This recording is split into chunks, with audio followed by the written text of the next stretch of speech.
So this time the issue is the UGC guidelines, जिसकी वजह से पूरे देश में एक जबरदस्त storm मच गया. I mean, the entire conversation I think in the last few weeks were about UGC, and there is a lot of misinformation around what is UGC, why it was needed, and there were many myths that people were claiming that it is going to. I mean, we'll talk in detail कि वो किस तरह के myths उसके around थे. So I was thinking that let's do a podcast from a legal standpoint कि जो myths है उनका कोई basis है भी या नहीं भी है. So in this podcast we'll talk about some of those myths जो कि सोशल मीडिया पे हैं, जो इवन काफ़ी सारे लिबरल साइड में भी जो एजुकेटेड लोग हैं, वो भी इस चीज़ को उठाते हैं या फिर पॉलिटिकल पार्टीज़ भी उठाते हैं. तो it would be good to understand those pointers as well. But I think before we look into those points, it would be good to first start why this particular regulation was even needed and how it came into action. Right. So, Anurag, again, I think we will start with the myth only of how these regulations came about. I think let's address that. क्योंकि बहुत लोगों को लग रहा है दोनों side पे on the right wing, left wing, like you said, the liberals also, that why is this government so interested in making campuses discrimination free and inclusive, right? But that is not the case. It's not that these regulations, new regulations, UGC regulations on equity have fallen from the sky.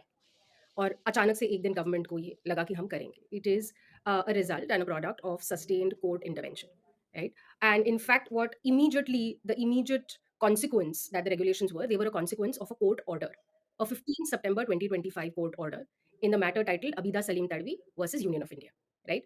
And this is the litigation that we have been fighting, not now, but we've been fighting it since the last 6 years. 2019 में पहली बार हमने ये UGC regulations को strengthen करने के लिए ये petition डाला था. अब ये 15 सितंबर 2025 की जो ऑर्डर है, it's very crucial that I tell you what that order says because now we have a stay on the regulations and in effect we also have a stay on the same court order that the same court had given. So 15 September 2025 order gave UGC 10 pointers or suggestions on its equity regulations and how it should rectify its regulations to strengthen them, right? And it's important one understands what these 10-point suggestions were. One of the first suggestions was that UGC should enunciate and explicitly mention all the different forms of discrimination that exist in campus spaces, right.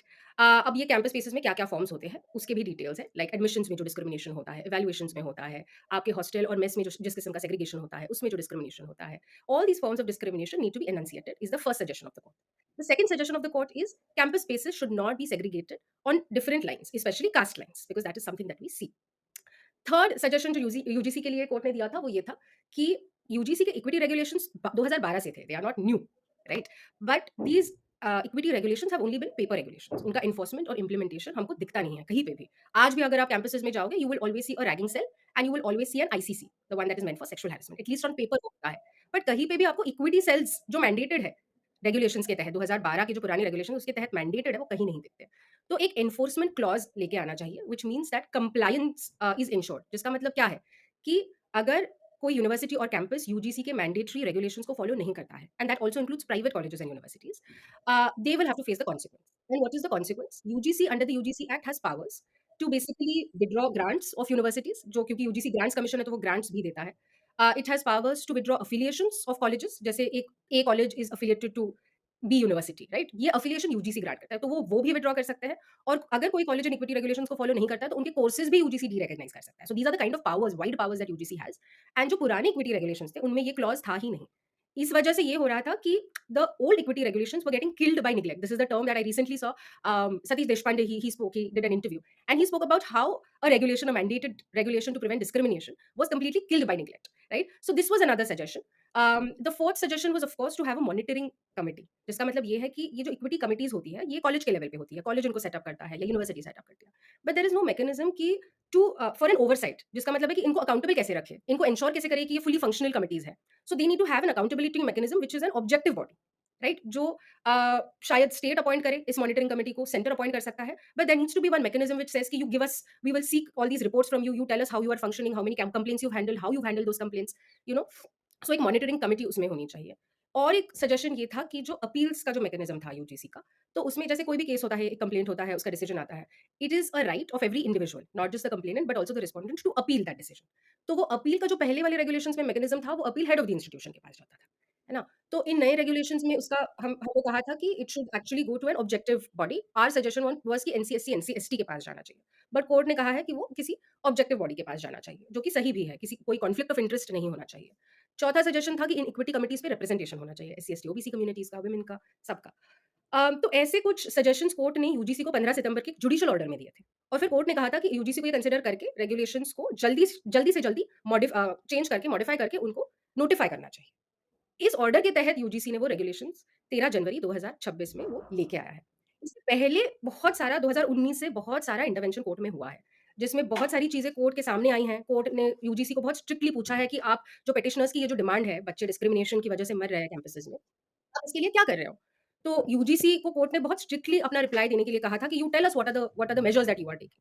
जिसमें of course UGC ये 2012 के ही regulations लेके आता है और कहता है कि हम ये रेगुलेशंस हमारे पास है। जिसपे कोर्ट वहीं पे नहीं रुकता है। अगले ऑर्डर में कोर्ट उनको पूछता है कि आप डेटा लेके आइए कि ये जो इक्वल अपॉर्च्युनिटी सेल्स है, इक्विटी कमिटीज़ है, इनका क्या फंक्शनिंग है? कितने कॉलेजेस और यूनिवर्सिटीज़ में वो एक्चुअली है, कितने कॉलेजेस में वो नहीं है, उसका क्या कंपोज़िशन है? ये डेटा भी यूजीसी वापस कोर्ट के सामने लेके आता है और फिर कोर्ट उनको पूछता है कि आप इसका अभी क्या करने वाले हो? क्योंकि इसका इम्प्लीमेंटेशन ढंग से तो हो नहीं रहा है।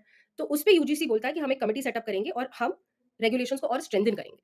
So this is all a sustained effort over 6 years that has gone in the courts, and of course it is a result of, I would say, the consistent movement, and starting from Rohit Vemula's death, and the movement that picked up in the country, and all the demands and the mobilization, student mobilization that has been happening. Otherwise, also the mobilization has been happening. It's a sustained effort. And who are the faces of this litigation? These are two mothers who lost their children due to the consistent, persistent discrimination that they faced in a campus space, in a higher educational institution, right? And they are talking about how if their children had that recourse, that legal recourse in the university, in the campus space, maybe things would have been different for them. And they are saying that we have lost our children, but we don't want to stop there. Of course, they are fighting their individual legal battles, right? उनके खुद के जो suicide के cases जो है वो तो already हम देख ही रहे हैं उसका क्या हो रहा है. But they are fighting their legal battles, but they did not want other children, other students in the university space. Just for my audience, these two are Rohit Vemula's mother and Dr. Payal Tadvi's mother. Mother Just for Abida the Salim Tadvi is Pal Tadvi's mother, and Radhika Radhika Vemula. Vemula. Okay. And these are both faces of Justice for Payal movement or Rohit Vemula movement. They are both faces of the movement, right? They are not just two women, who let that fight be an individual fight. They actually wanted that fight to be a larger fight for all the future and the potential of so many students who enter these spaces. So